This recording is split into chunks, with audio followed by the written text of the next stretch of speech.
Scorers, welcome back. Welcome back to the channel. We appreciate your consistency. We appreciate the love. We appreciate you sharing. We appreciate you liking. So make sure you do it. Make sure you knock that out for us, man. Make sure y'all like it, subscribe, share, all that good stuff. Man, E, I got my guy E in the building. E, how you feeling? Feeling good, bro. Feeling good. I love to hear that. Long weekend for you. Can't keep the girls off you, huh? Yeah. Okay, E. I love it. So, we got a good show for you guys, man. Lots been going on, bro. A lot of things been happening in the sports world, especially the basketball world. Did you get a chance to, E? Did you get a chance to watch the Spurs versus the OKC Thunder on Friday? Yeah, I saw that game. How you feel about that? I thought it was a good game. I'm excited OKC lost. Got the second loss. I'm happy about that. Why you happy about that, though? I'm just happy to see them fall, bro. You just a hater? You don't even got a dog in that fight. You just want to see him fall? That's crazy. That's how it is, though. Like, when you winning a lot, people don't care. People don't even care. Like, when you win too much, people just want to see you lose.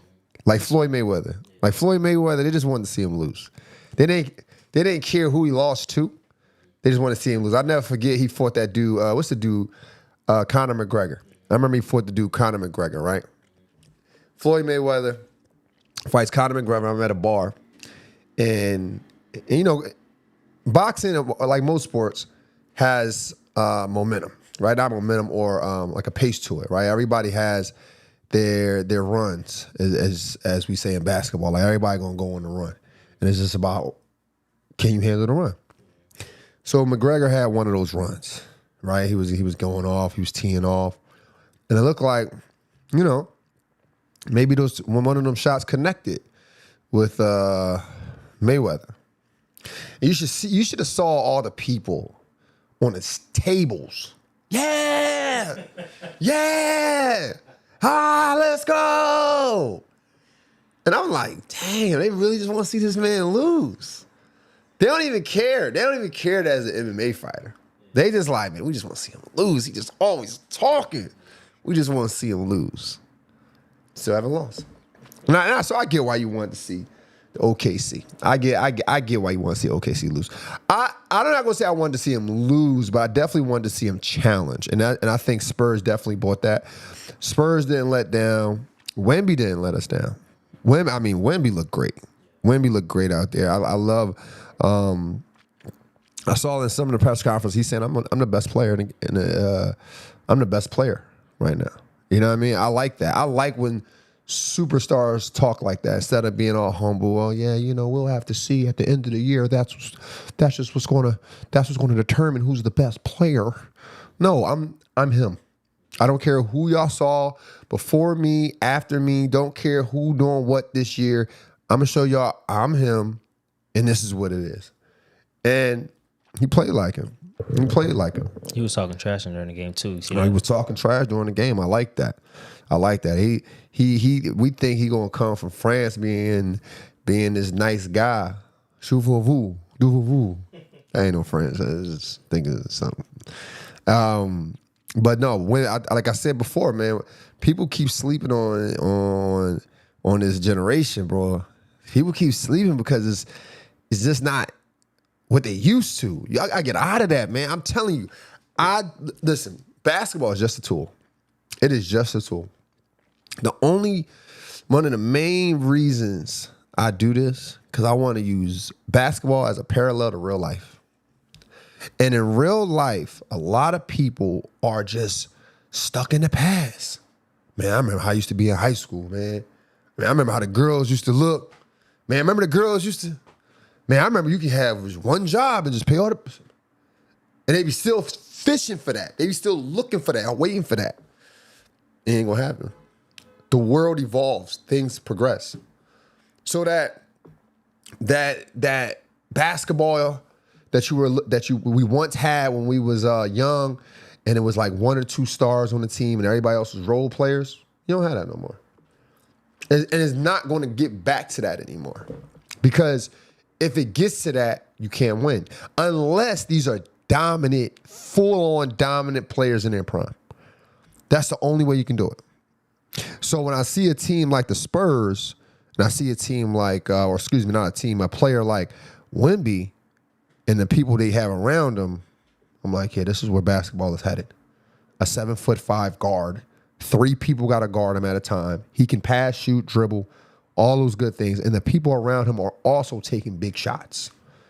Castle taking big shots.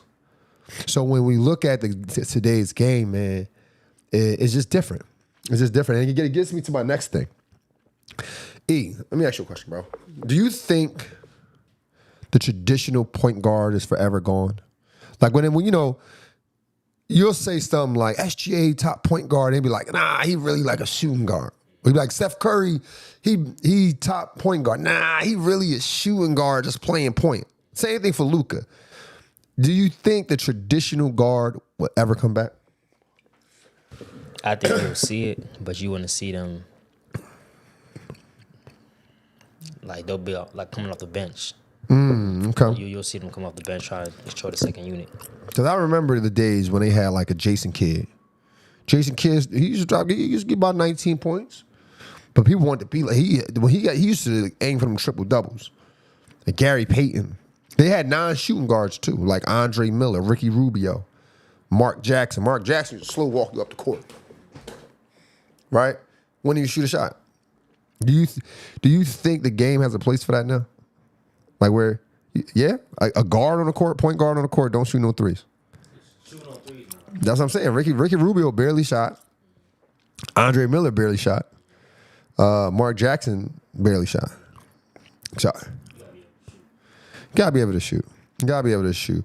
Now what they doing, so you think, but see the thing is, today the game's going so quick, or so fast I should say, that even like a guy like, what's my man name, Reed for Houston? What's his whole name? No, Reed. Reed Shepard. A guy like Reed Shepard, he got to be able to put up 15 shots on any given night. Maybe not every night, but any given night. I think it's too hot for him. I'm saying though, what if one of these guys is out? When he get his opportunity, like you gotta have that in your bag, as y'all say, in your bag. You gotta be ready for that. You gotta be ready for that. But also too, is that what's holding Houston back? Think about it, right? Like having a point guard that is not looking to score as much, that could be holding them back. Because I feel like you need at least 2 perimeter guards, or a high volume forward. I feel like you gotta define holding them back because it's still third in the West. It's still third in the You know West. what I'm saying? So if I define it, they could be number 1, right? You know, like the time, because the biggest thing with Houston, shout out Houston by the way, you know what I mean? The biggest thing for Houston for me is their biggest challenge is the point guard spot. That's been their whole thing, like the whole year. Who could play point? Is Amin Thompson a good point guard? Reed Shepard. Who should we trade in? Right? So they third right now.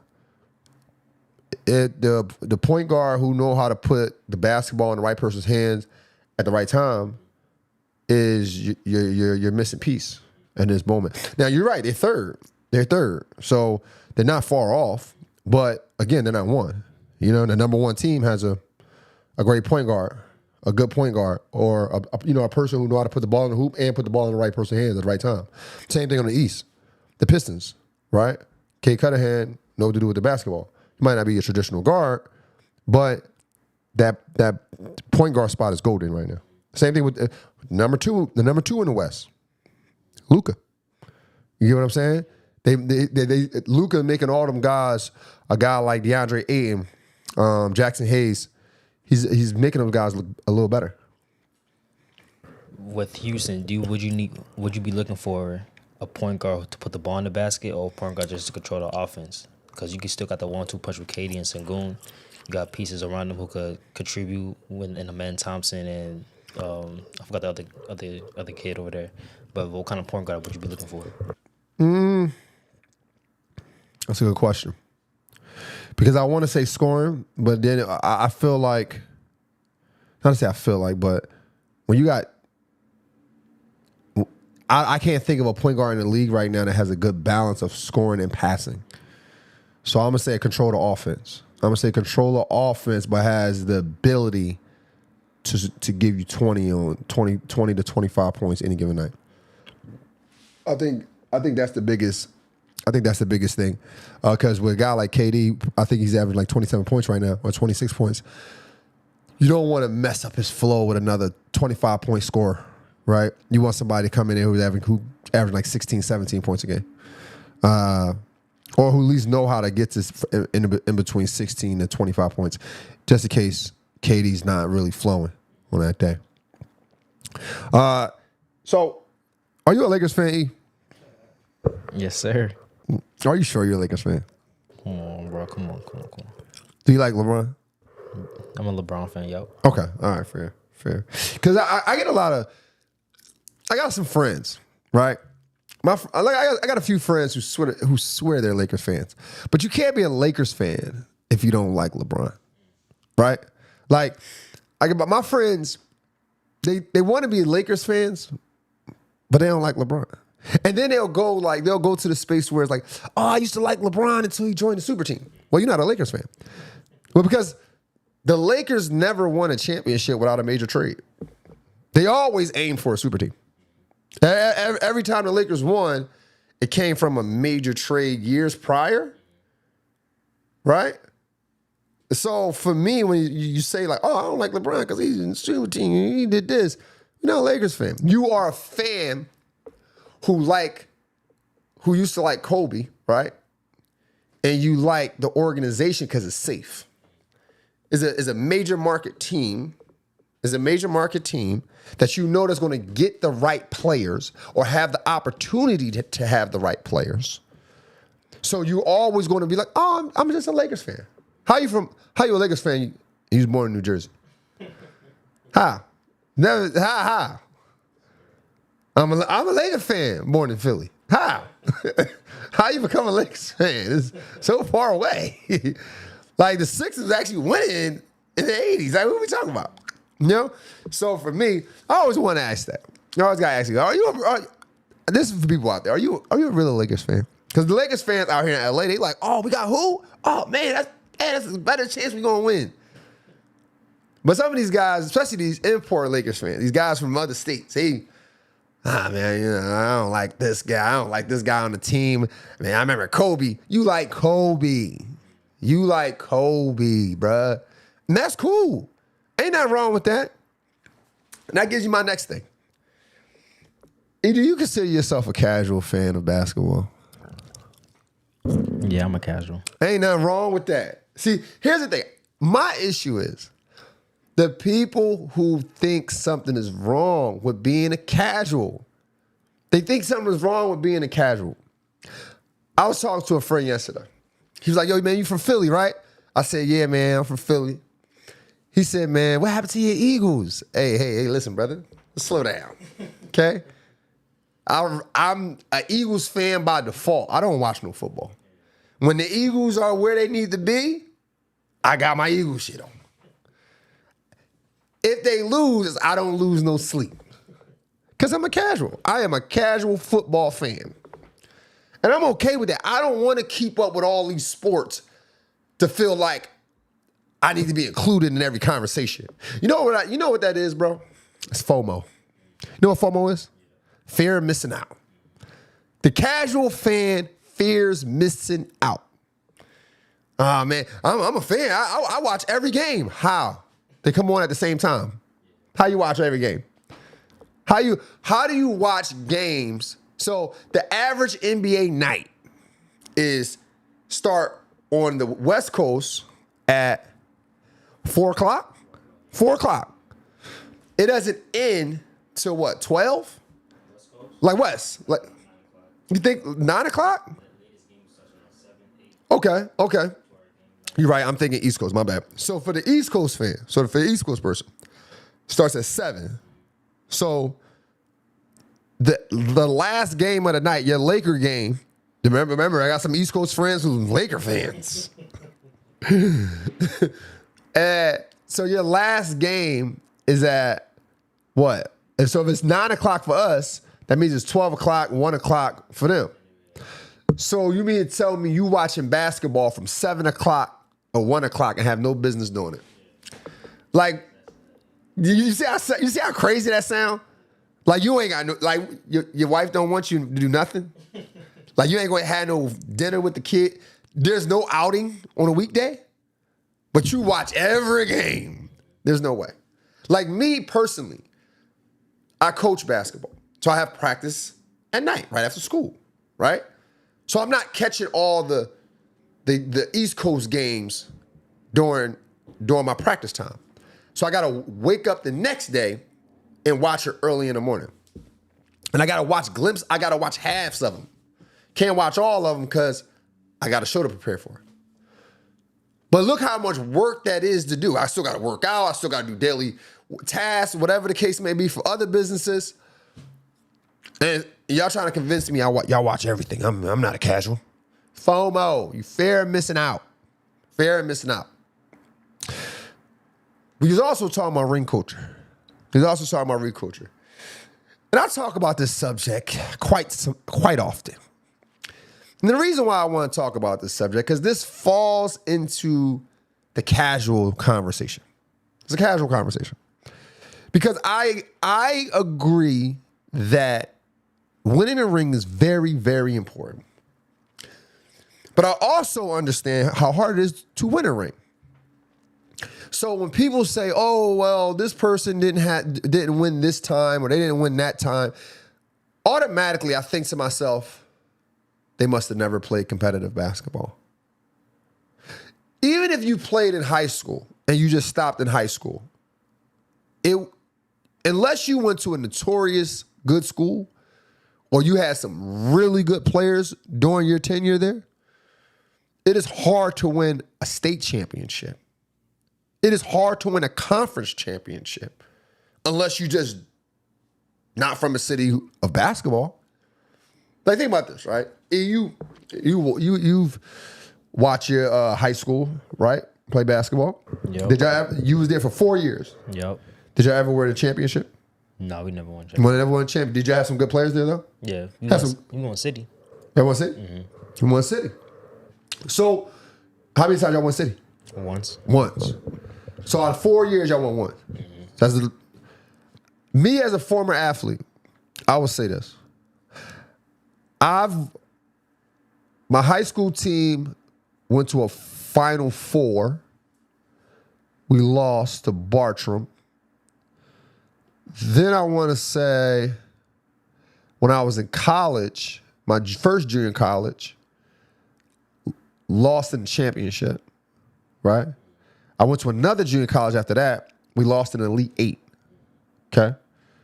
Then I went Division II, and we got close to the national tournament. And after that, it was it. So when people say like, "Oh, he did this, he did that," the finals don't count. Like Allen Iverson taking his team to the finals is a big deal, bro. Win or lose, that's a big deal. Because that's the last time they've been. Think about it. 2001 was the last time the 76ers has been to the finals. We have MVPs, right? We had some great draft picks, some rookies of the year in there. Haven't been back to the finals since 2001. Since I believe I was a sophomore in high school, right? That's how much that little finals run means. That's how much it means. So when people talk about it, it's just like, and then let's be real. I didn't hear about the ring culture until people wanted to minimize LeBron. Look, people minimize LeBron so much, bro, that it almost gets to a point when they talk about the rings, it almost sounds like he didn't even win any. Like the way they talk about him is like if you listen to it and you be arguing it, it's almost like he never won a ring at all. Like he run 4 of them. So that's why I'm saying, like, as a former athlete, you know how hard it is to get to a championship game, an Elite 8, a Final Four. I've done Final Four, Elite 8. I've been to the state championship. Never won a championship. So for me, but I think about them years, bro, where you waking up every morning, 6 o'clock in the morning, you doing power metrics, you running on a track with your team. This is starting from the end of July to the end of the season, somewhere in April. Lifting weights, practice, 2 practices a day, individuals, and you still lose? You still lose? So I just can only imagine what it takes to play at the highest level and do it 10 times. So when people talk about it, it's like, y'all do realize he won, right? That's another story for another day. Y'all can tap in. Make sure y'all tap in, man. Make sure y'all show love, man. Make sure y'all check out our merch page. Go to Goals Activewear. Get yourself a Score Society hat. Everything we're doing is high quality, including the hoodies. We like to think outside the box. We don't want to follow the crowd. So we like to say, brainwash to think elite. Make sure y'all tap in. Make sure y'all go to goalsactivewear.com and get your hoodie, get your hats. Oh, we also have high quality ball shorts, double mesh shorts. Get the varsity ones, please do. Now back to the show. Now, I was thinking about this, right? We was talking about this. Now, this is Score Society, but the score in Score Society means elite mindset. But we can minimize it and say, let's talk about actual scores. I have to think, top 10 scores of all time. Top 10 scores for me. First on my list, you can top 10 scores, and you can debate me. You can give me a thumbs down. You can let me know, Kevin Durant. That's the number one scorer for me. The reason why he's the number one scorer for me is because in my personal opinion, he's the only pure scorer on the list. Like when he was coming in the league, it wasn't he got to work on his left hand. He got to develop a jump shot. He got to develop it wasn't none of that. It was at worst, it was more about him gaining weight. That was it. But he's been the pure scorer. Rookie of the year because of points. Led the league in scoring, the youngest to do it at 21. So, got to give it to Kevin Durant for the first one. Then the second one, I got to say Jordan. The reason why I'm going to say Jordan for the second one is because, in my personal opinion, his moves was predictable in a way, right? He was the only one on the court who was doing what he was doing. They still couldn't stop it. No matter how much they contest, they still couldn't stop that fadeaway. No matter what they did, what double teams they say, he still figured out a way to score. Got to respect it. And when he needed to hit a 3, he hit a 3. Got to respect it. So I'll put him at 2. Again, my third should be my 2. But I got to keep holding this against him. He copy and paste Jordan. But third for me is Kobe. The reason why I say Kobe is because Kobe, the difficulties of shots he had to make. I think Kobe Bryant made the most difficult shots out of everyone. Like when it comes to contests, double clutching, Shaq being in the paint, he still got to go to the paint and score over Shaq and whoever else guarding Shaq and the other 2 guys out. And he was a high volume shooter. You know what I mean? I don't think people factor that in when it comes to scoring. Like your ability to shoot the ball a lot and not be rattled when you miss. You miss 5, 6 in a row and you're still able to keep shooting. Got to give him his respect on that. Then, you know what they don't talk about enough is LeBron. I say LeBron is the fourth best scorer of all time. The reason why I say this, we got to think about this. LeBron was in the league for 3 years from high school, averaging 31 points a game, third in scoring.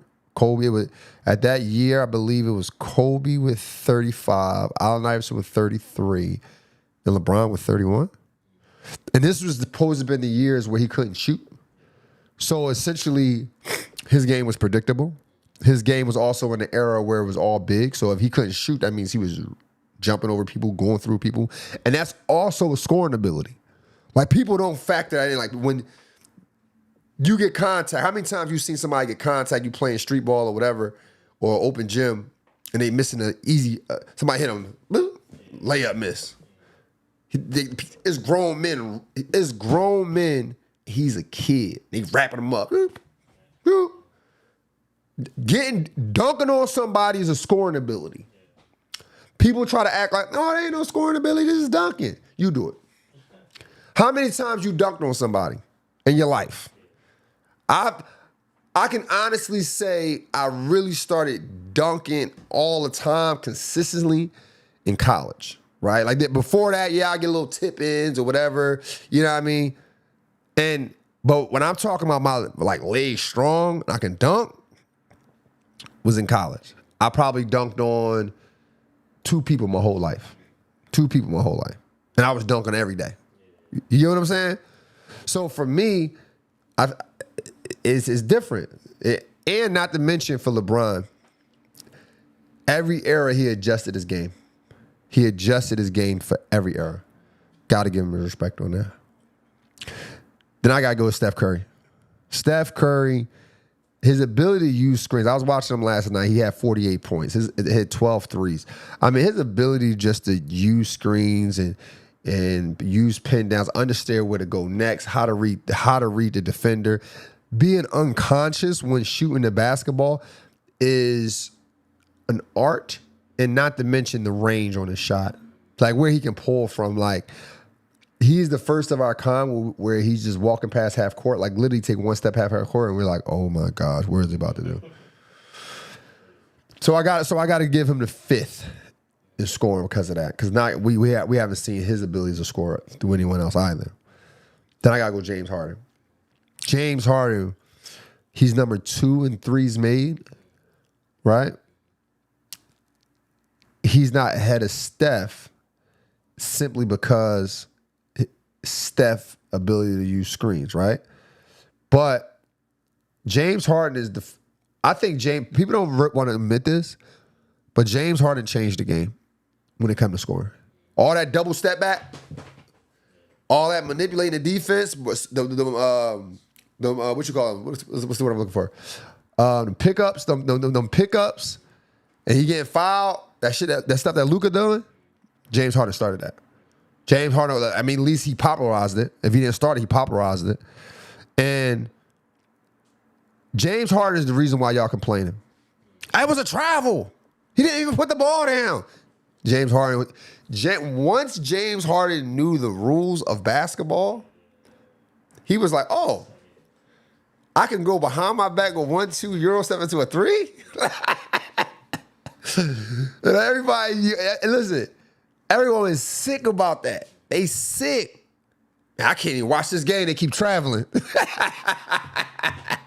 James Harden changed the game. Bro averaged 36 points. Y'all want to tell me everything was a travel? Come on, bro. That's just amazing. Now I got to go with my man, Allen Iverson. Like, listen, I don't care what nobody's saying. I'm going to always find my way to put Allen Iverson in every category when it comes to scoring. Top 10. No one has done what this guy's doing, bro. What he did. 6-foot guard, speed, score on anyone. I mean, you see what he doing, man. Gotta give it to Allen Iverson. And his scoring ability was proven when he took the Sixers to the finals. His scoring abilities, I'm telling you, man, is unmatched. at his size. At his size. We still haven't seen it. Who? Who give me a 6-foot guard who took a team to the finals since Allen Iverson? Go ahead. In fact, listen, as much as I love everybody who I named before Allen Iverson, none of these guys could have took that 2001 team to the finals. None of them. You got LeBron on that list. LeBron, you're right. My bad. LeBron could have took him. LeBron definitely could have took him. But outside of that, Steph Curry averaged 32 and didn't make the playoffs. That's different. That's not different. That's not different. That is not different. This team was no. Nah, nobody said. Listen. The Sixers had nothing but defenders. They was playing football and basketball. Defensive line, he's the offense.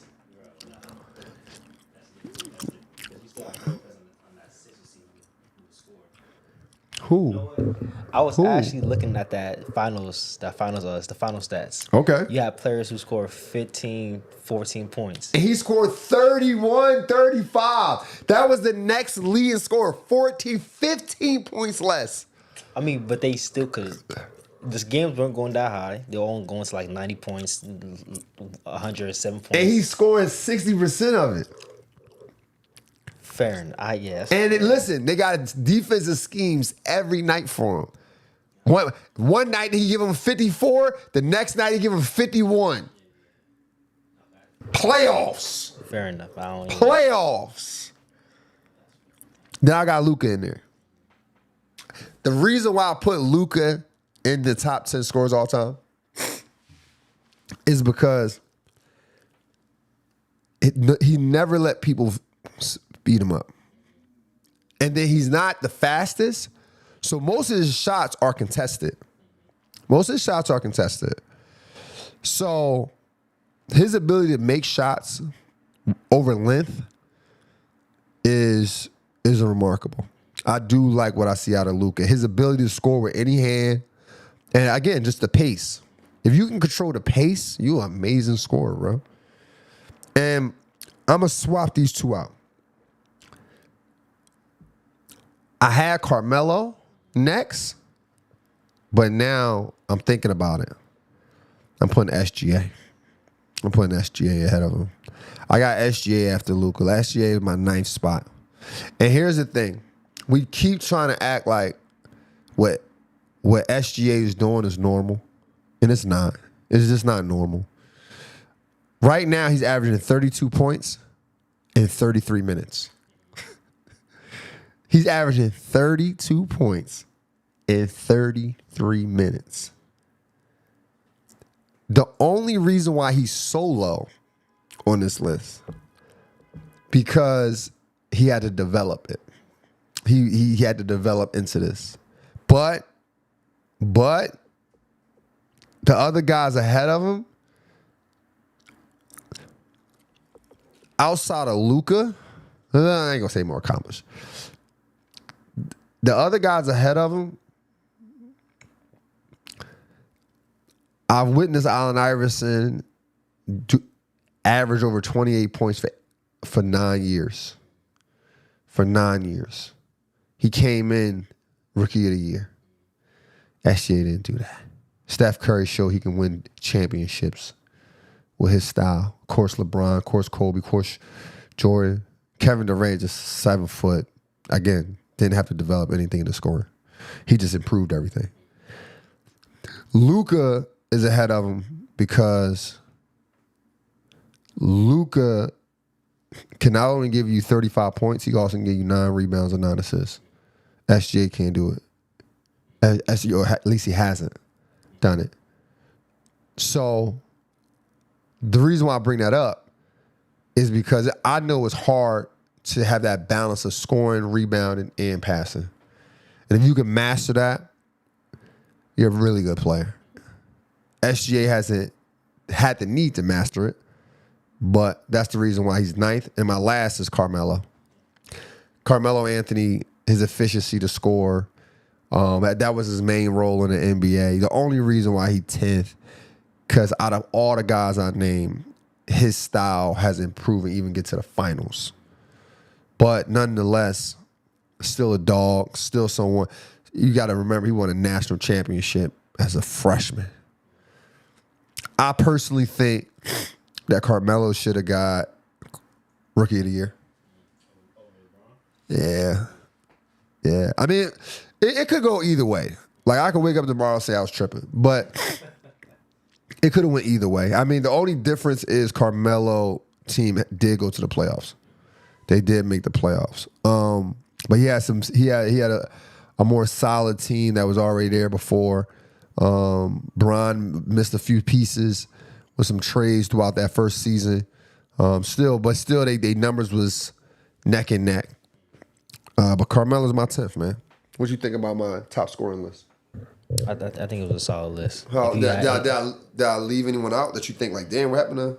Nah, you just a couple of players like Shaq, Kareem. You think Shaq and Curry? You think they're not scorers? They like big men. Like I don't look at Shaq as like a scorer. I just look at him as like I look at Shaq as someone who he just doing what he needs to do. Mm-hmm. Like Shaq is he a big guy, bro. Yeah. Pause. But my thing is with Shaq is like, you know what? I said this about LeBron. Like Shaq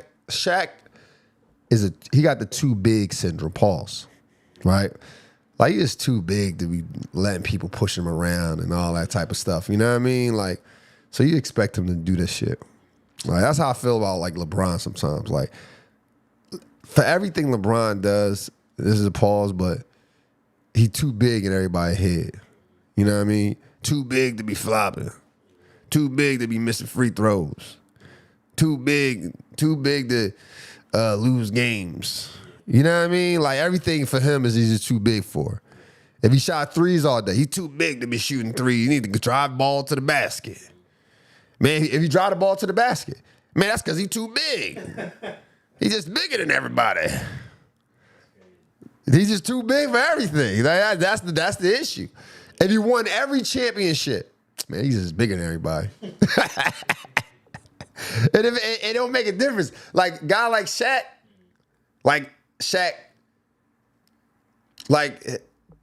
him missing free throws, that was okay. Hands too big. You know what I mean? Him never shooting a jump shot was okay. Too big to be shooting jump shots. You need to take your ass down low and go score. He's the only center that I can think of. Not saying no. I retract that. But he played the way his size looked.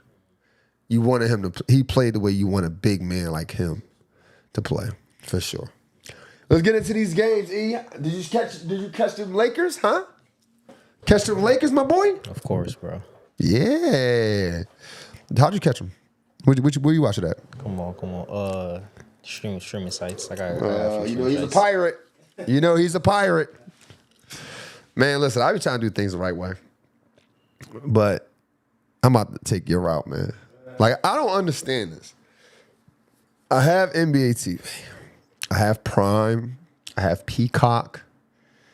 But now if I want to watch a Lakers game, I have to have Sportsnet. Come on, bro. And that was $24. NBA TV, $24.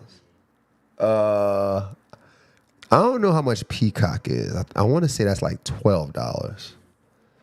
Prime, that might be up there too, like 15 or 20 maybe. Damn, Sportsnet 20. That's almost $100 on just to watch one team. You know what I'm saying? That's an issue for the NBA. Let me ask you this: you think because there's no more games on cable no more, right? Traditional cable Is it networks, cable? Yeah, like Fox, traditional cable networks. Oh, like Fox, okay. ABC. There's no more games.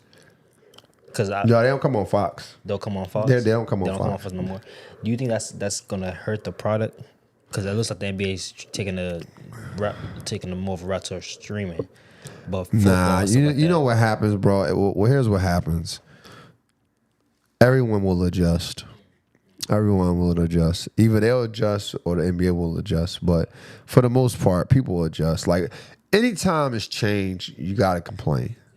You're going to complain. It doesn't matter, bro. Like, no matter what it is, you got to complain. And then you'll eventually adjust if you want to adjust. Like, nobody's going to abandon the NBA. Like, there's hundreds of thousands of people who literally paid to complain. You know what I mean? So I think I don't like the inconvenience stuff. Like, that's so inconvenient to have to go through all that shit. That's very inconveniencing for me. If I'm being 1000% with you. Dylan Brooks got ejected. So you see Dylan Brooks and the whole LeBron thing is like Lance Stevenson 2.0. Like, dog, y'all been trying to do this for years, bro. Y'all been trying to do this for years. Trying to get him rattled. What do you think, he's gonna fight you? Like, bro, like he already know what y'all doing. This goofy ass get ejected. He won chest bump. He's just too hyped, bro. And lost the game for your team. They had him too. They had him. But actually, that was just silly, man. That was just silly. Do you think the Lakers is a championship team? Yeah, because at any point you never know what could happen. Nah. Listen, I obviously I love LeBron. I love what those guys are doing, but here's the thing. Luka had 6 turnovers last night. LeBron had 8. That's 14 turnovers between your two stars. You're not gonna win a championship like that. The team itself shot 19% from 3. You're not gonna win a championship like if you can't adjust from that. Free throws, they shot 77%. You can't. And part of that, I mean, granted, 28 free throws was by LeBron and Luka. I mean, LeBron was missing the grill. LeBron missed 5 of them. Luka missed 1. So when you look at it, I just know you can't win a championship against teams like the Spurs or get past teams like the Spurs and OKC, who's definitely not turning the ball over 14 times between 2 people. So stuff like that really hurt them in the long run. But you know they pulled it out. LeBron missed some clutch free throws. But hey, look, I'm never saying that. I never say he was the best free throw shooter ever. Sure, I ain't never say that. You know what I mean? Now there was a post presser where JJ came out and said he wanted Luka to shoot the free throws. Who would you want? Who in that period of time? Who would you rather have shoot those free throws? Luka. Luka 13 for 14 at that point. You know what I mean? I'm just going with the percentages. It ain't nothing personal. But, you know, LeBron, I commend LeBron for stepping up. I mean, you know, I'm pretty sure you hear some of the hate. I'm pretty sure you hear some of the stuff, man. But yeah, I would have said Luka, bro. I don't get what he was doing. But you know what? He did have a nice. Bron had a nice chase down block. I bring that up because I remember, or not remember, but a couple weeks back, LeBron didn't get back on defense because he was arguing with the ref per usual. And somebody sent it to me. Oh, look at him. Look at him, man. He don't even get back on defense, just leaving his team. But now, you know, he chase down blocks every other night. You know what I'm saying? 44, all going on 41. Come on, man. Put some respect on that man name. DeAndre Ayton proved why he was the better pick than Mark Williams. He had 20. DeAndre had 20 and 13 last night. And he barely missed a shot till he was 10 for 11. He been balling. I told you that was going this area going to fluctuate. That second scores are going to fluctuate between Reeves, Bron, and DeAndre Ayton every other night. Every other night. LeBron had 26 last night. Like I said, DeAndre Ayton had 20, and Luka had 29, 6, and 6. Well, the 6 assists and 6 turnovers with 3 rebounds. You know who I like though for the Lakers? Jackson Hayes. Like, he's your high energy that you need. If he can control his emotions in the playoffs, don't let the lights get to him. Because that's what happens with these young guys sometimes. They let the lights get to him. The lights get to him now. He get the yelling more and throwing the ball in the stands, and he gets too excited. But I like his game. I definitely like his game. Devin Booker had 27 points. Dylan Brooks, before getting ejected, had 18 points. They actually shot better than the Lakers all the way around. It really just came down to like the rebounds and whatnot. I'm looking at it right now, looking at the team stats. So when it came down for this, they lose by 2 points. They lose by 2 points. They shot 49%. They, as in the Suns, they also shot 35% from the three, shot 84% from the free throw line, had more assists, 29 assists, and like I said, what hurt them the most was this right here, the rebounds. The Lakers had 24 offensive rebounds, and the Suns had 10. That kills you. Because that's an extra possession. That's an extra possession. Even if you don't score on those offensive rebounds, that's an extra possession that your energy flows, right? Like, because as a coach, it's nothing like the relief of a bad shot going up from the opposing team. The clock is winding down to 35 seconds. And I shouldn't say relief. I'll say nothing more annoying than you play good defense for the whole shot clock. The opposing team shoot, and then they get the rebound back. Oh. Shot clock got to reset. Everybody got to get back on defense. My energy got to stay up. Get in defensive stance. Talk. Yeah, I'll do that for another 35. So that can kill you. And that's what killed them yesterday. My next game, I know you watch every game, E. But did you see the Sixers versus the Hawks? Nah, I ain't tuned into that game. You know what? This is starting to be a rival.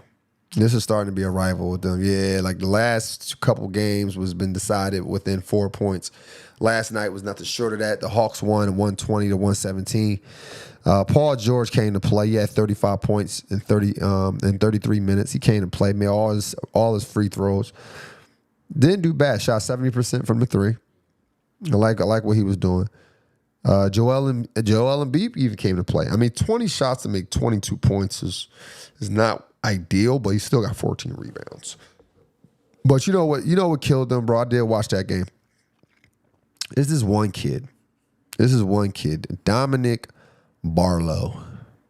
Bro. He's on Atlanta? No, he's with the Sixers. Dominic Barlow. It's the end of the. I believe it obviously is the fourth quarter. I don't know how many seconds on the clock. He goes up for a rebound. He grabs the net and pulls the rim down. Goaltend. And the reason why I bring him up, because he did not the same thing, but he did something similar or another thing out of character. The last time they played the Hawks, he shoots an ill-advised three. He's a 28 to 30% three-point shooter. Why are you shooting a three in the clutch? Even Maxey was looking at him like, yo, what are you doing? Speaking of Maxey was out last night. So that opened the door for your boy VJ Edgecombe. VJ Edgecombe had 26 points last night. 26 points, 6 rebounds, 2 assists. I mean, he looking like he want to be the rookie of the year, but I don't think he's going to be the rookie of the year. So the Sixers lost that game, but the Hawks is looking good. I'll say that, bro. Like, for me, when I look at the Hawks, I think to myself, who's going to tell Trae Young? Who's going to tell him? Yo, this is the prime example of when you go on vacation too long and your job realized they didn't need you in the first place. I mean, they listen. They got a good record right now. They 15-12. They got a decent record. So they 3 games over 500. 3 games over 500. Your boy Jalen Johnson had a triple-double last night. Let me know. He got 12 points. He had 12 points, 10 rebounds, and 12 assists. Then you have your boy Okongwu, 20 points, 15 rebounds. Dyson Daniels had 27 and 10. Listen, somebody, Vit Krejci, I can't pronounce his name, but he had 19 points off the bench. You talk about a balanced attack, that fits Atlanta. They don't need. I mean, I'm not going to doubt Trae Young. I'm not going to doubt him. I don't think he's going to come back and try to average 26 points. I think he's going to fall in line perfectly. I don't think he's going to try to average 26 points, but he's going to get 26 points. Nah. When you don't think he's a premier scorer? He's been doing this for he's been a premier scorer who the Hawks has proven that they don't need right now. It's a good look for the Hawks. The team is looking nice, but you add Trae Young. It's gonna take time for Trae Young to gel, so it's hard for him missing all this time.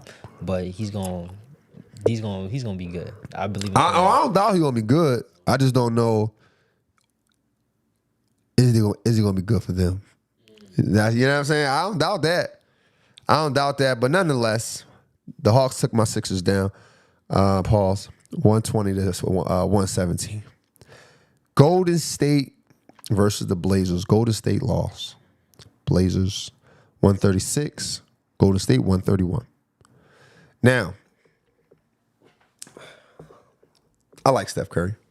You like Steph Curry? Of course, bro. Now, here's the deal.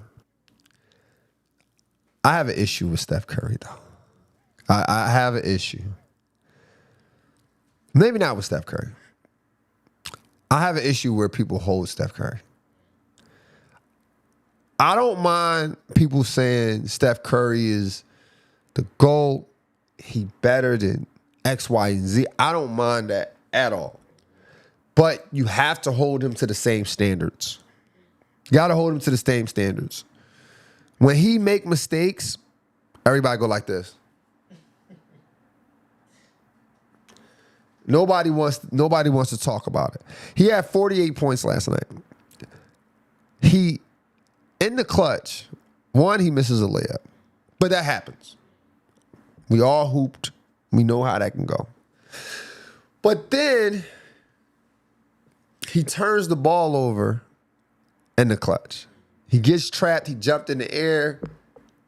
High deflection, going the other way. He didn't even sprint back.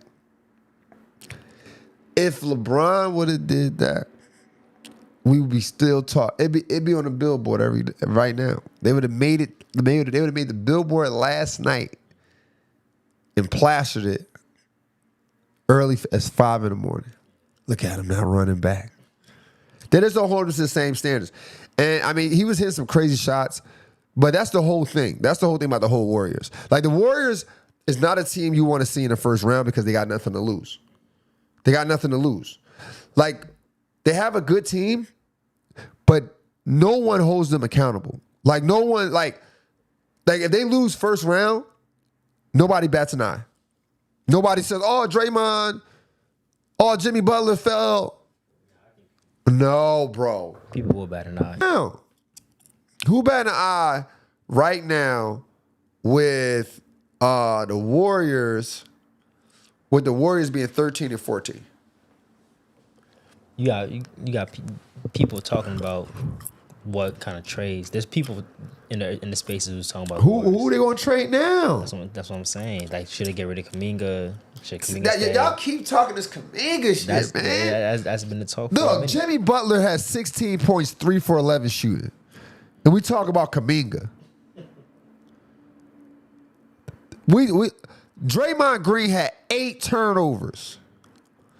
And we talking about Kuminga. 14 points, 8 turnovers. 8 rebounds, 7 assists. 8 turnovers. And you talking about Kuminga. You know, I think what hurts the Warriors. I think you mentioned this is that young up and coming scorer. They don't got that. Like how Lakers got Austin Reeves, how who Philly got Tyrese. Right. The Warriors don't got nobody who's gonna be that. Draymond punched him in the face. What you talking about? They don't got the score. Draymond punched him in the face. They lost it. Let me say that they lost that. All right, who fault is that? So you 25. punching dudes, you gotta stand on business. You gotta stand on business. I'm not trying to hear that. Nobody holds the Warriors accountable. They lost that game last night to a team that's 10-16. 10-16. All young bucks. To a trap. The senior guard, 48 points. Jump in the air, try to make a play. When you jump in the air, what's the next place you're going to go? Down. See how that fundamentals work it? You do that in the clutch? Let that have been LeBron. LeBron got the ball stripped last night. What'd he do? Windex. No, you don't do that all the time though. Look, You did that energy that time. he doesn't do it all the time, but he wouldn't have did it. He wouldn't have walked away in a clutch. Like, goddamn, he 41. Like, what you want me to tell you? Like, shit, I ain't hustling down the court every time either. The Blazers didn't look like a bad team. They just need leadership. They don't have leadership on the court. But they lead the league in turnovers. And they still couldn't get it done. The Warriors still couldn't get it done. It's bogus, bro. No, the Warriors, they on easy street over there. Nobody holds the Warriors accountable. Bro. The Warriors been losing their ass off. And no one's like, oh man, Steph Curry got to step it up. No one is saying that. What happened to Jimmy Buckets? It's okay for you to say Jimmy Butler got to step it up, but you saying Steph Curry got to step it up? He had 48 and a missed layup and a turnover at the end of the game. Nobody else can do this stuff, man. Nobody else can do this stuff. And not say nothing? It was a bad stretch for him. It was just a bad stretch for Steph. All right, look, see what I mean? There's always some coddling going on when it comes to Steph. Now, let's move on to the next game. Minnesota versus Sacramento Kings. Minnesota versus Sacramento Kings, bro. Sacramento Kings lost 103 to 117. Sacramento Kings is just that. They just a team. They just a team. They don't know where they want to go. They don't know. They got DeMar DeRozan has 17. And these guys are shooting terrible too, by the way. Like, stars are shooting terrible. DeMar DeRozan, 17 points, 15 shots. Like, these guys are just shooting terrible, man. They bench did some work. Malik Monk has 16. Dennis Schroeder has 17. And Precious Akua has 17 as well. Zach LaVine, 16 minutes, 10 points. I mean, tell us you don't want to be there without telling us you don't want to be there, man. But nonetheless, let's get to the winners. Anthony Edwards was out last night. So that left it up to Julius Randle. Julius Randle had 24 points, again, on 21 shots. This is atrocious. But he had 10 rebounds to make up for it. Jaden McDaniels had 21 points. 21 points with 4 rebounds and 2 assists. Not playing bad. Like I said, I say this about Jaden McDaniels all the time. I love the way they developed him. They're doing a great job. As soon as he's going to want that check. My boy Bones Highland came out to play. I like Bones Highland. Since I seen him play for the Clippers, and he dropped that 42-point bomb at the end of the season a couple years ago. He had a young man, got skills, and it showed 18 points, shot 6 for 10, 60% from the field, made all his free throws, and had 5 assists. Like I said this about Bones Highland and Rob Dillahan. Rob Dillahan also played last night, 12 minutes, 5 points. Now, I said this about these two guys in the past. If you give Bones Highland and Rob Dillahan an opportunity with a team that's not contending, I think it'll showcase their skills. I think it'll showcase their skills more where they don't have so much pressure into just playing in a role, where they can just they just play, have fun, or not have fun, but play and express their skills or display their skills. Excuse me. Those contending teams will either build around them or go get them once they've proven themselves somewhere else. But their game is an open court game, and you got to give them an open court so they can actually develop. You got to let them lose to learn how to win. That's the type of players they are. But the Minnesota is sneaky. The Minnesota is very sneaky. Right now, he's 17-9, and nobody's talking about it. Nobody's talking about this right now. But I mean, look, and they shoot the ball well. They lead the league in field goal percentage. I got a question about Bones Highland. When it's really about.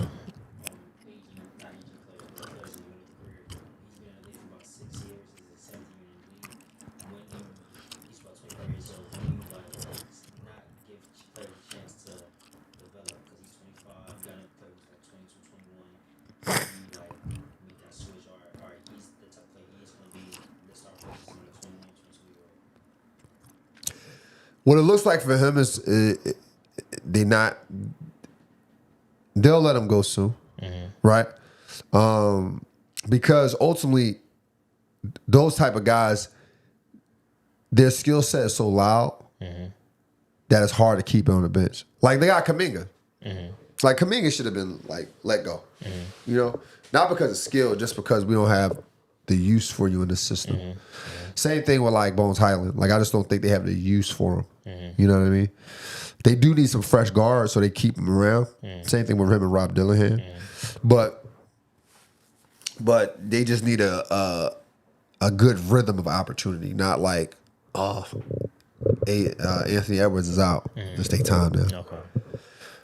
Next game, New Orleans versus the Bulls. You watch that game? Yeah, you see it? I said this before. New Orleans got a nice team on paper. They just got to put the paper. They got to put the paper on the hardwood. Pause. They got to put it. They got to put them on the court. New Orleans won last night, 114-104. You got Jeremiah Fears. Jeremiah Fears is up there. I believe the top 5 in scoring for rookies, averaging 15 points. He didn't play bad. Trey Murph had 20. Jordan Poole came back. Jordan Poole has 16 points last night. And you had Zion. Zion had 18 points. I think that's good for Zion. Zion Williamson. I think that's good because if we continue to rely on Zion to score 27 points, we'll continue to be disappointed. Because his 27 points ain't a pretty 27 points. It's not in flow of today's basketball, modern basketball. A lot of his points has to do with him driving and trying to jump over people and finish. A lot of fouls. It's just not. I think when you put that type of weight on him, it just puts too much pressure. Too much pressure for a kid like Zion. You know what I mean? I think you keep the Pelicans just like this, balanced. 20, Trey Murphy 20, Sadiq 10, Jeremiah Fears 20, Zion 18, Jordan Poole 16. And you also missing, what's his name? I don't know you're talking about DeJounte Murray. So you look at it like that, you know, you start putting things in more perspective. Put it in. Since Zion and Jordan Poole came back, their queen had 4 shots in 25 minutes and scored 4 points. In previous games, she's put up about 12 to 15 shots. Right. What do you do in the future? Are you going to continue to build around Zion, Jordan Poole, and DeJounte, or do you get rid of them and start working on the young pieces with Trey Murphy, their queen, and Jeremiah Fears? See, here's the thing. I don't think every team needs the same approach, right? I don't think you always need to build around something. I think sometimes you need to build, right? Like the Blazers, they just need to build, right? New Orleans just need to build. They got the pieces. See, what you want is enough pieces that keep you unpredictable for the opposing team. We don't know who to guard tonight. Williamson had 27. Murphy had 27 last night. Oh, shoot. Who this kid fears? Damn, Jordan Poole going crazy. Deontay Murphy, dang. Like, who else? We can't guard everybody. Got, damn, Sadiq going crazy. You know what I'm saying? With certain teams, you don't need, because they don't have superstars. They wanted Zion Williams to be a superstar. He's not a superstar. So when you don't have a superstar, you don't need to build around anyone. You need to build up. So you got to build these guys' reputation. Their confidence is there. They're NBA players. But I don't think you need to do that. If they can stay healthy next year, I think they'll make some more noise. Right now, they just looking crazy. That's all it is. They're just looking crazy right now. But the Bulls, like I said, the Bulls lost. I like Kobe White. Kobe White averaging 21 points this season. I like his game. You ever get a chance to watch the Kobe White game? No, not really.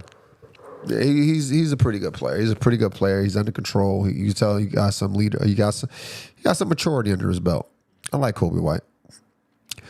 Charlotte versus the Cavaliers. Charlotte won 119 to 111. Miles Bridges did what he needed to do. Had a triple-double. Let's read that off to you. Make sure I get this right. Miles Bridges had 20, 10. Oh, he almost had a triple. 20, 10, and 6 assists. He didn't play bad. Brandon Miller hit some big shots last night. He had 25 points, 6 assists, and 13 rebounds. So these guys, like I said, is definitely this is a different breed of guys, man. You got your boy Con Kneppel. He led him in scoring 29 points. Con Kneppel was actually leading all the rookies in scoring, averaging 19 points a game. I didn't see this coming. Man. So he did what he needed to do, 119 to 111. The Cavaliers, I looked at this last night. Cavaliers just shot poorly. They just shot poorly last night. They shot 32% from three, 12 for 38. They shot poorly. Donovan Mitchell, he shot 24 shots on 17 and got 17 points, was 1 for 11 on three-pointers. That's what killed him. Overall. Like, you got your star player 1 for 11, and y'all need some threes. That's gonna hurt. That's gonna definitely hurt. But you know the Hornets got up early. They was up. The biggest lead they had was 17 points, and they almost never looked back. What you doing with the Cavs? They're currently eighth in the West. If they can't get back on track, You mean the East? Eight in the East. If they can't get back on track, crack the top 6 next season, what are you doing? If you're a GM, Yeah, you can start moving pieces. But once you do that, I feel sorry for the city of Cleveland at that point, because one year they look good. I thought they would be all right. Then the next year you're like, they eighth in the East. What they need to do? Should we blow it up? Yeah. Or no, actually, the next year they had I said it right. So last year they did great. This year they eighth. Yeah, currently. They could be going through a rough patch. So let's see. I understand when the teams go through rough patches. They're trying to figure shit out. So let's see. Next on the agenda, Washington versus the Pacers. Oh, another sleeper. Washington versus the Pacers. Washington had 108. Pacers had 89 points. See, this is what I'm saying, right?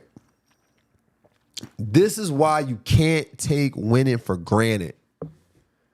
Can't take winning for granted, man. People always try to make it seem like it's so easy to win. Now look at this. The Pacers is 6-20. They was just in the finals last year. All one person is out, And that's just a trickle effect. You don't sign the right person back, which is Miles Turner. You don't sign the right person back. Now you got Pascal Siakam, 11 points last night on 12 shots. 12 shots. The high for the Pacers was 15 points. 15 points in a NBA game. 89 points. This ain't 1993. So people always take for granted the winning. Here's what it looks like. They shot 26% from three. So it's not, I mean, Pacers, hopefully they get a good draft pick next year.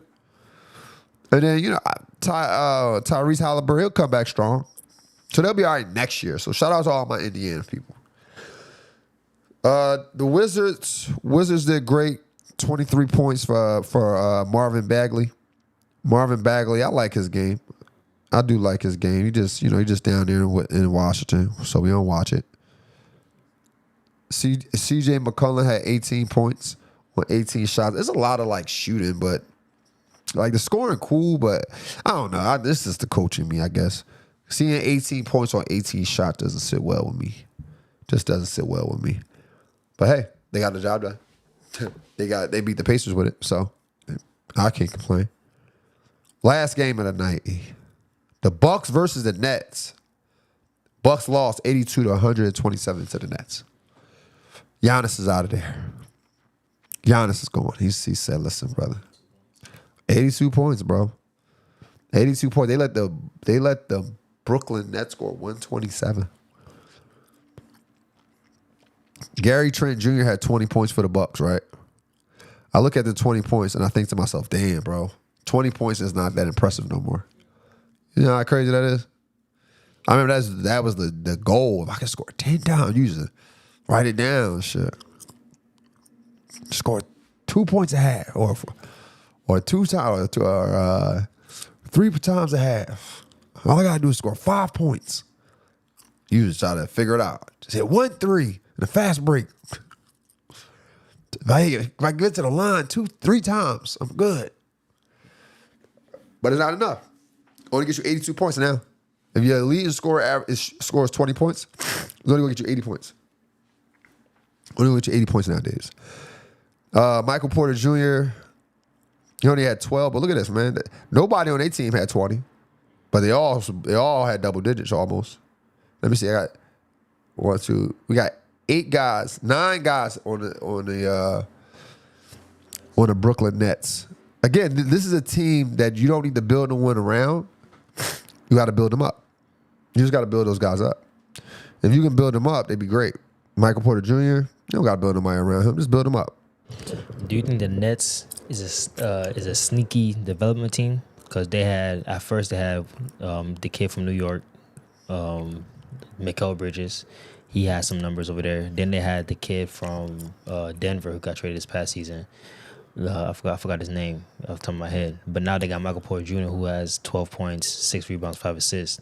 And on this game. So do you think they know how to develop players? And I don't know if they know how to develop players. I think this is a good time for them to develop players. I think they got it. They got the idea, but I don't really see no star up and coming stars on this team to develop them. But if you banking on staying with these guys, sure. I mean, but I couldn't imagine they just don't change things around. It's not the OKC. These guys are 7 and 8. These guys are 3 and 10 at home. These guys are losing for a lot. These guys have been losing. So, but they won last night. So they're getting the job done. All right, E, what's on the agenda tonight, man? Only 4 games tonight, right? Or 5 games tonight.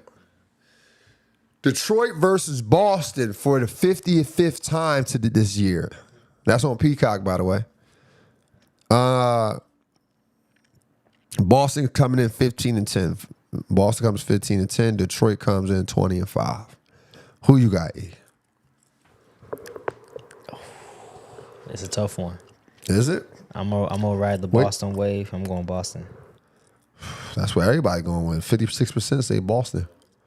56% say Boston. But they missing Pritchard tonight, or well, game time decision. So we'll see. Who I want to go with? They missing Pritchard. Well, Pritchard is a game time decision, so I'm gonna say Detroit. Pritchard takes up a lot of. I mean, don't get me wrong. The dude Anthony Simons, he still holds stuff down too. I like his game. I like his game over Pritchard's actually. Next game, Toronto versus Miami. This is actually gonna be a good game. People got 63% Miami. They're not missing nobody. It's gonna be a good game. It's gonna be a really good game. Right now, Toronto is 15-11, Miami 14-11. Who you got here? Give me Toronto. Toronto? You like Toronto? Okay, all right. I'm gonna go Miami. I like my boy Tyler Hero. I like Tyler Hero and Bam Adebayo. Where? I like those guys. And my boy Norman Powell. Norman Powell be out here balling with a t-shirt on his jersey. That's how I like. Next game, Utah versus the Mavs. Mavs right now 10-16. Utah 9-15. Cooper Flag leading the way with 17 points. Talk to me. Give me the Mavs. Give the Mavs, okay, all right. And Cooper we trust, bro. And Cooper we trust? I like the Mavs too. I'm gonna go with Mavs because I don't like the Jazz culture. Nah. Lauri Markkanen shoots. He averages 27 points, but he leads the league in catch and shoots. So they build around him. I'm not trusting Lauri Markkanen. Yeah, I'm not trusting him. Sorry, Lauri. Houston versus Denver. Who you got? Let me see who out. You think it's gonna be game of the night? They play tonight. You think it's gonna be game of the night? Say again? You think it's gonna be game of the night, like the game? I think it's gonna be game of the night. Yeah, game of the night for sure. 50% say Houston. I got Denver. Ooh, I'm going with Houston. I think Denver's more seasoned. I'm gonna go fuck. Season. Excuse me. Sorry. Go ahead. They got more seasoned players over there who play together longer. I see your point. I do see your point. But the Houston, shout out Houston.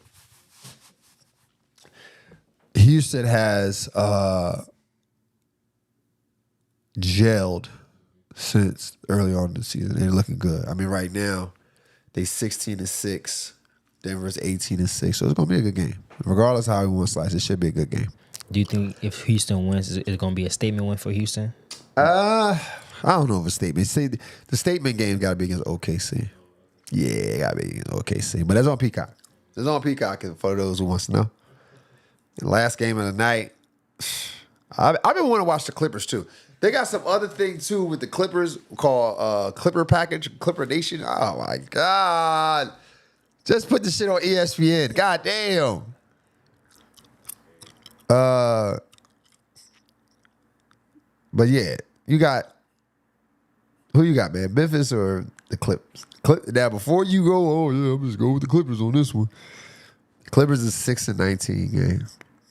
The Memphis Grizzlies 11-14. Who you rocking with? Give me James Harden the Clippers. James Harden is a game time decision.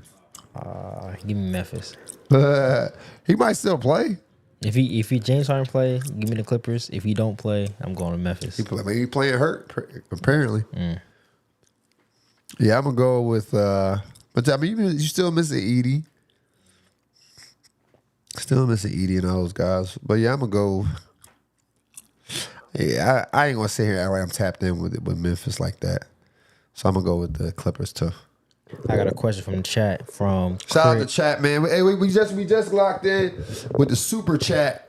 So make sure y'all tap in. Y'all gotta check back tomorrow. I gotta get everything set up, but we get locked in. What you got for me? Chris, he wants to know your thoughts on Bam Adebayo. He believes he should get out of Miami.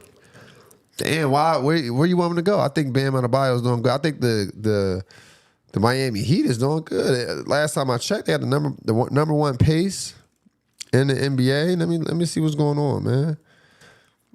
I thought he was doing great over there. I think they give him free will over there, everything. The Miami Heat, and they in 6 right now. They in 6. That could change tonight, though. That can change tonight.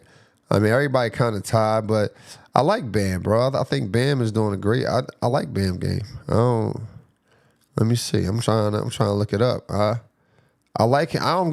Chris, where you want him to go? Talk to me, man. Where you think he should go? That's the biggest thing. I think everybody. I think for me, everyone always says, "Yo, they got to get him out of there." Like, where you want him to go? Like, I think the Miami Heat did a great job developing him. You feel me? Like, I think the Miami Heat did a great job developing Bam Adebayo. He said he would love to see him along a real star like Anthony Edwards. So you move Julius that would be, but you know what? To your point, that would be a better fit for sure. Like Bam Adebayo with Anthony Edwards would be a better fit because Julius Randle, he's such a rhythm guy where he always have to jab, step, pump fake. He kills the flow of the basketball.